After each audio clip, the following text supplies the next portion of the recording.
siang, sore, malam. Kali ini kita mau menceritakan sejarah tentang R.A. Kartini. Yuk. Mengingat bulan April, apakah teman-teman ingat hari lahir salah satu pahlawan nasional Indonesia? Ya, betul sekali. April adalah bulan kelahiran Raden Ajeng Kartini, tepatnya pada tanggal 21 April. Karena beliau adalah salah satu pahlawan Indonesia yang berasal dari Jepara, maka kita cari tahu dong tentang perjalanan hidup atau sejarah R.A. Kartini. Yuk. R.A. Kartini lahir pada 21 April 1879 di Jepara, Jawa Tengah. Ia merupakan anak dari keturunan bangsawan Jawa, yaitu Raden Mas Adipati Aryo Sosroningrat dan M.A. Ngasirah. Pada saat kelahiran R.A. Kartini, ayahnya menjabat sebagai seorang bupati di Jepara. Kartini bersekolah di salah satu sekolah elit yang bernama Els. Raden Ajeng Kartini merupakan salah satu pahlawan perempuan bagi bangsa Indonesia. R.A. Kartini adalah sosok putri bangsawan yang lahir di bulan April. Maka dari itu, setiap tanggal 21 April diperingati sebagai Hari Kartini. Kalian tahu nggak? Ada beberapa fakta menarik tentang sosok R.A. Kartini loh. Kutip dari berbagai sumber, berikut ini fakta menarik Raden Ajeng Kartini, sang pejuang emansipasi wanita Indonesia. Tapi untuk fakta-fakta menariknya akan dibacakan oleh rekan-rekan saya yang lain.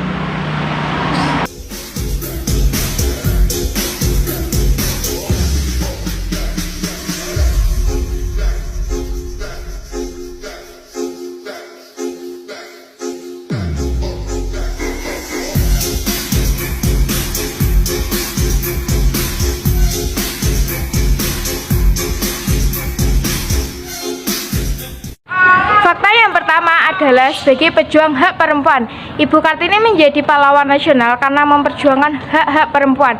Dulu hanya laki-laki yang boleh belajar di sekolah, sedangkan perempuan yang boleh bersekolah hanya keturunan bangsawan. Karena itulah Ibu Kartini berjuang agar perempuan-perempuan Indonesia punya hak yang sama, terutama dalam belajar. Kedua, hobi mengirim surat ke pemerintah Hindia Belanda.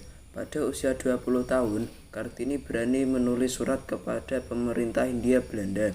Surat pertama berisi pengajuan beasiswa untuk bisa bersekolah di Belanda. Surat itu disetujui oleh pemerintah Belanda, tapi karena Ibu Kartini sudah menikah, beasiswa itu akhirnya diberikan kepada Agus Salim dari Riau. Selain surat pengajuan beasiswa, Kartini juga menulis surat protes kepada pemerintah Hindia Belanda. Ibu Kartini mengusulkan agar bahasa Melayu dan bahasa Belanda dimasukkan ke dalam kurikulum pendidikan. Fakta ketiga yaitu Derintis Ukiran Jepara. Saat berada di Belanda, Ibu Kartini juga memperkenalkan ukiran Jepara hingga ke Eropa. Pemerintah Hindia Belanda bahkan sampai mendirikan sekolah ukir Jepara pada tahun 1929 sebagai penghargaan kepada R.A. Kartini. Fakta keempat, wafat dalam usia 25 tahun. R.A. Kartini wafat dalam usia yang masih sangat muda, yaitu 25 tahun.